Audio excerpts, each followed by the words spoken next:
आपका स्वागत है आपके अपने इस YouTube चैनल एम के मैथ में। फ्रेंड्स, हम प्रतिशत का टॉपिक कर रहे थे, जिसके अंदर हमने प्रतिशत के टॉपिक के जितने भी प्रकार के प्रतिशत के प्रश्न बनते हैं वह सब के सब हमने कर लिए थे। आज ये प्रतिशत के टॉपिक का अंतिम वीडियो है, जिसके अंदर हम प्रतिशत के टॉपिक के जो भी प्रश्न बच गए वो कर लेंगे। इसके बाद हम कल से एक नया टॉपिक स्टार्ट करेंगे। तो दोस्तों, चलते हैं आज के वीडियो पर। आज का पहला प्रश्न है, किसी परीक्षा में 93% छात्र उत्तीर्ण हुए, यदि 259 छात्र अनुत्तीर्ण हुए तो छात्रों की कुल संख्या होगी। फ्रेंड्स, इस तरह का प्रश्न आए तो सबसे पहले अपने को मानना है कि कुल छात्र या कुल संख्या कितनी है। तो कुल मानना है, तो मैंने आपको पहले ही बताया था, यदि अपने को कोई भी संख्या या मानना है तो सबसे पहले अपने को मानना है क्या है, तो कुल कितने हो जाए, छात्र। इसके बाद में अपने को प्रश्न में देखना है कि उत्तीर्ण या अनुत्तीर्ण कितना दे रखा है। तो उत्तीर्ण क्या दे रखा है, कुल थे 100%, तो उत्तीर्ण कितना दे रखे अपने पास प्रश्न के अंदर, 93%। मतलब अपने पास कुल छात्र थे 100%, उसमें से 93% छात्र अनुत्तीर्ण होंगे। तो फ्रेंड्स, यदि कोई भी कक्षा है तो उसके अंदर या तो छात्र उत्तीर्ण होंगे या अनुत्तीर्ण होंगे। तो कुल तो थे 100, उसमें से 93 उत्तीर्ण हो गए, तो अनुत्तीर्ण कितने हो जाएंगे, अनुत्तीर्ण। कुल थे 100, उसमें से 93 उत्तीर्ण हो गए, तो अनुत्तीर्ण कितना हो जाएंगे, 100 - 93 बराबर 7%।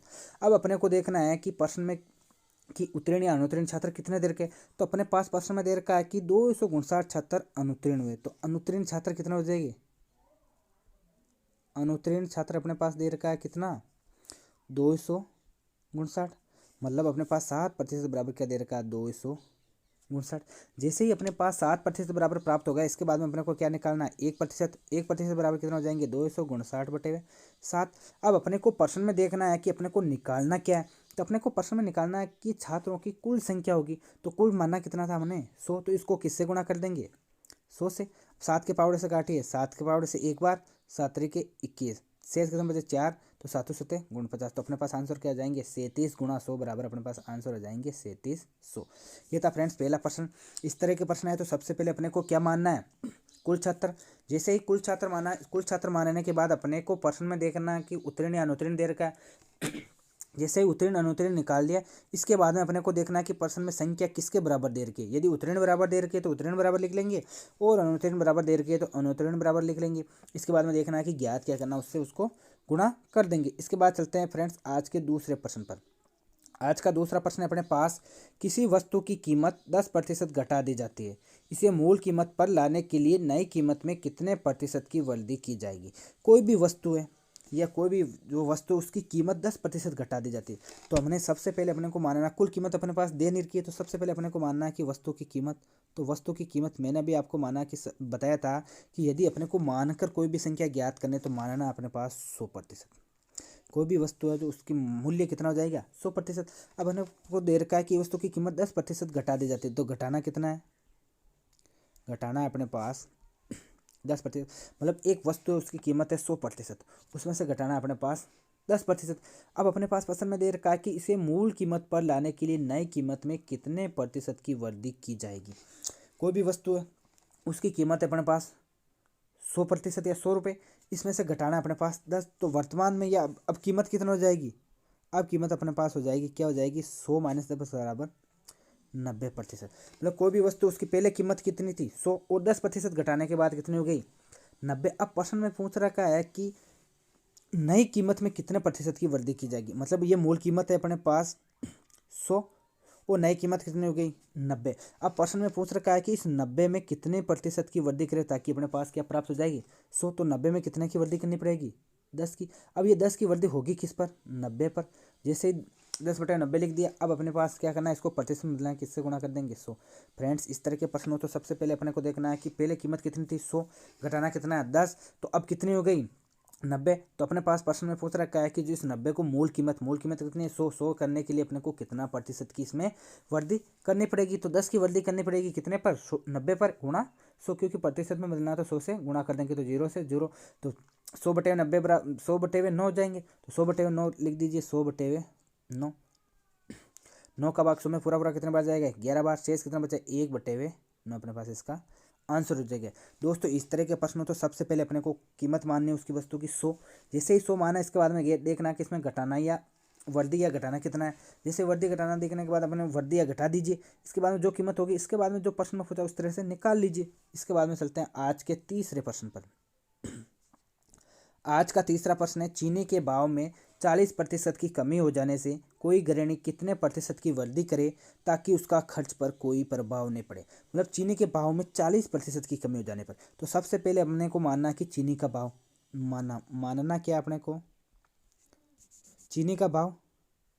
तो सबसे पहले मैंने अभी भी आपको बताया था कि यदि कुछ भी मानना हो तो अपने को मानना क्या है, 100%। जैसे ही 100 माना, चीनी का भाव कितना था, माना भाव हो गया अपने पास 100। इसके बाद में चीनी के भाव में 40% की कमी की हो जाने से, तो कमी कितने की करनी है अपने, 100 माना, 100 के बाद में अपने को कमी करनी है 40% की। मान लीजिए चीनी का भाव पहले था 100, अब उसमें से 40 की कमी कर दी, तो अब कितना हो जाएगा, 100 माइनस 40। 100 माइनस 40 बराबर अपने पास कितना हो जाएंगे, 60। चीनी का भाव पहले था 100, उसमें 40 की कमी कर दी, तो अब कितना हो गया, 60। अब अपने को देखना है कि प्रश्न में पूछ क्या रखा है, तो प्रश्न में पूछ रखा है कि कोई गृहिणी कितने प्रतिशत की वृद्धि करे ताकि उसका खर्च पर कोई प्रभाव नहीं पड़े।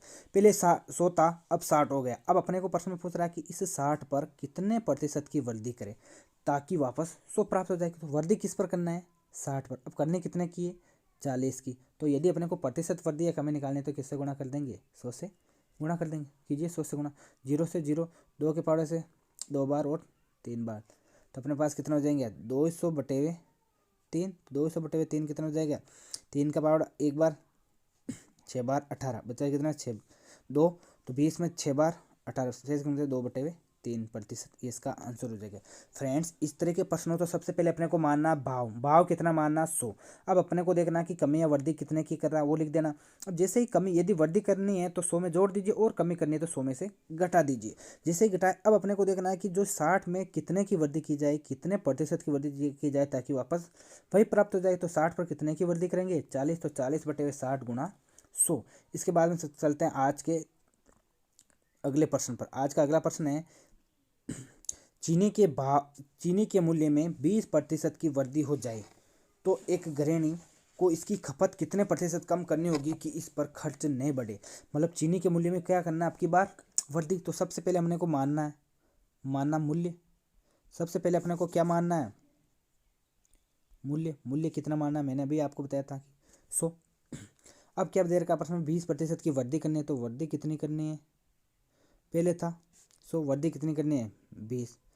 पहले मूल्य था 100, वृद्धि कितने करनी है 20% की, तो अब कितना हो जाएगा, 100 में यदि 20% की वृद्धि करेंगे तो कितना हो जाएगा, 100 का 20% कितना हो जाएगा 20, तो 100 + 20 कितना हो जाएंगे 120। अब मूल्य कितना हो जाएगा 120। मतलब पहले मूल्य था 100, वृद्धि कितने की कर दी 20 की, तो अब कितना हो जाएगा 120। अब अपने को देखना है कि प्रश्न में पूछ क्या रखा है, पूछ अपने को ज्ञात क्या करना है, इसकी खपत कितने प्रतिशत कम करनी होगी कि इस पर खर्च नहीं बढ़े। मतलब पहले था 100 मूल्य, अब हो गया 120। अब अपने को प्रश्न में दे रखा है कि इस 120 में कितने प्रतिशत की कमी करे ताकि अपने पास खर्च में कोई प्रभाव नहीं पड़े। तो 120 में कितने की कमी करेंगे, 20 की, क्योंकि अपने पास पहले था 100। तो यदि अपने को 120 को 100 करना है तो कितने की कमी करनी पड़ेगी, 20 की। करने किस पर करेगी, 120 पर गुणा, प्रतिशत वृद्धि या कमी करनी है तो गुणा 100 कर देंगे। 0 से 0, 2 के पावर से 6 बार, तो 6 का भाग 100 में कितनी बार जाएगा अपने पास, 6 का भाग दीजिए। सबसे पहले 1 बार कितने हो जाएगा, बच्चा शेष 40, 40 में 6 छंगा 36, बचा कितना 4 लगाया 0, 6 छंगा। अब अपने पास कितना बचा, 6 छंगा 36, बचा कितने शेष 4, 4/6, 2 के पावर से 2 बार और 3 बार, तो अपने पास आंसर क्या हो जाएगा 16 सही 2/3। फ्रेंड्स, ये था आज का वीडियो। यदि आपको हमारा वीडियो पसंद आई तो इसको लाइक, शेयर और सब्सक्राइब जरूर करें। धन्यवाद।